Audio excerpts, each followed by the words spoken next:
Aujourd'hui, nous allons voir les halachot concernant l'arc-en-ciel. Il se trouve dans le Shulchan Aruch, Siman Resh Chavtet, Saif Aleph. Il y a un seul Saif qui parle de tout ça. Et on va commencer les halachot. Donc, le Shulchan Aruch dit celui qui voit l'arc-en-ciel, il devra faire la bracha de Baruch Ata Hashem Elokeinu melech haolam, Zocher haberit, Ne'eman bivrito, Ve'kayam b'ma'amaro. Point. Ça, c'est la bracha. Alors là, quand je l'ai cité avec Shem ou Malchut, ça veut dire Baruch Ata Hashem, Elokeinu melech haolam. C'est vrai qu'il y a le Ben Ishai qui dit que celui qui veut être mithassed da'im chrono, ça veut dire celui qui veut faire le hassid, il l'a fait sans Shem ou Malchut. Dans le Hazan Orvadia, il a repoussé ses paroles, il a ramené des Rishonim, dont le Shelot Utshuvot Arosh, que le minhag il est de faire avec Shem ou Malchut et surtout pas de la faire sans Shem ou Malchut. Donc c'est pour cela que la masrana elle est maaseh, c'est comme je viens de le dire, qu'il faut la faire avec Shem ou Malchut. Maintenant, cette bracha-là, qu'est-ce qu'on est en train de dire dedans? On veut faire allusion à quoi? En fait, il faut regarder dans la paracha de Noah. Akadosh Baruch Hu, une fois qu'il a ramené le Maboul, lorsque Noah il a fait les korbanot, c'est marqué Oyara Hashem et Reach HaNehoah. Hashem, si on peut s'exprimer ainsi, il a respiré l'odeur du korban et donc ça lui a fait plaisir. Et donc à ce moment-là, il a fait une alliance avec Noah. Il lui a dit ça y est, j'amènerai plus le Maboul pour détruire le monde. Mais il fera quand même un siman, il fera une alliance, donc il fera un signe. Le signe, c'est justement l'arc-en-ciel. Comme il dit le passouk, quand on voit ça, c'est une façon de dire que normalement, s'il n'y avait pas ça, il aurait ramené encore une fois le Maboul. Donc nous, qu'est-ce qu'on fait quand on voit l'arc-en-ciel? On doit remercier Hachem que justement il a fait cette alliance-là et qu'il ne nous a pas détruits. Maintenant, cette balacha-là, c'est important de la retenir par cœur. Pourquoi?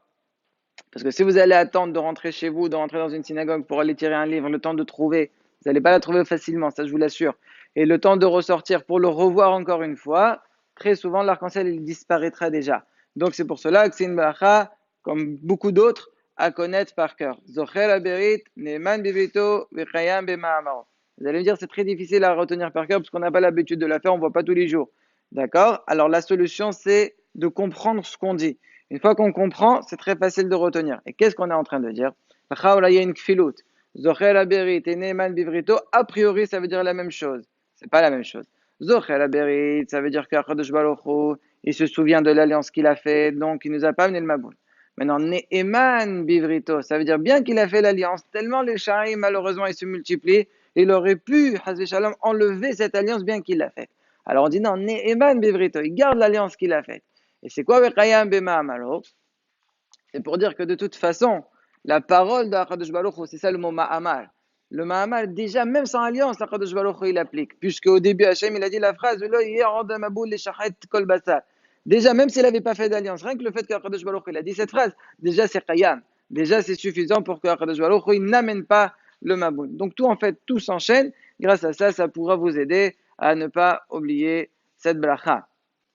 Maintenant, est-ce que quand je vois l'arc-en-ciel, il faut absolument que je vois l'arc-en-ciel entier? En hébreu, c'est Hasigor en Angula. Je ne sais pas comment on traduit ça en français, en bon français, mais le sens, vous voyez mon geste, il commence là, il finit là. Lorsque je vois tout ça, là je fais. Si je vois qu'une partie, je vois que ça. L'autre partie, elle est cachée ou je la vois pas, peu importe la raison. Est-ce que je peux faire ou pas? Alors le Beur Halacha, dans toujours ce siman-là, il a un tout petit dibour cette fois, et il dit l'onoda. Il est mesoupak et il ne sait pas, est-ce que même lorsque je vois une partie, je fais la bracha ou pas? C'est vrai qu'il y a aussi le Sefer Aberit qui dit que c'est Sefer et donc les maaseh, il est nidon comme un Sefer bracha, ça veut dire qu'on va juger ça comme un Sefer bracha, donc on comprend de ces paroles que on ne fait pas si on ne voit pas l'arc en ciel entier, mais dans les Shelot Teshuvah du Divrei Shalom, il dit je ne comprends pas le hilouk, je ne comprends pas quelle est la différence. L'arc-en-ciel, il est là, je le vois une partie ou pas entière, mais de toute façon, il est là, je le vois. Donc, il possère comme quoi qu'on fait avec Bracha, et c'est comme ça qu'ils sont posrim aussi le Birkat Hashem et le Yalchot Yosef, et le Lashon d'Ochazan, on va dire, c'est Am Valer, Yeshlo, Alma, Sheismor. Demain, on continuera encore d'autres questions qu'on peut se poser concernant cette halakha de l'arc-en-ciel.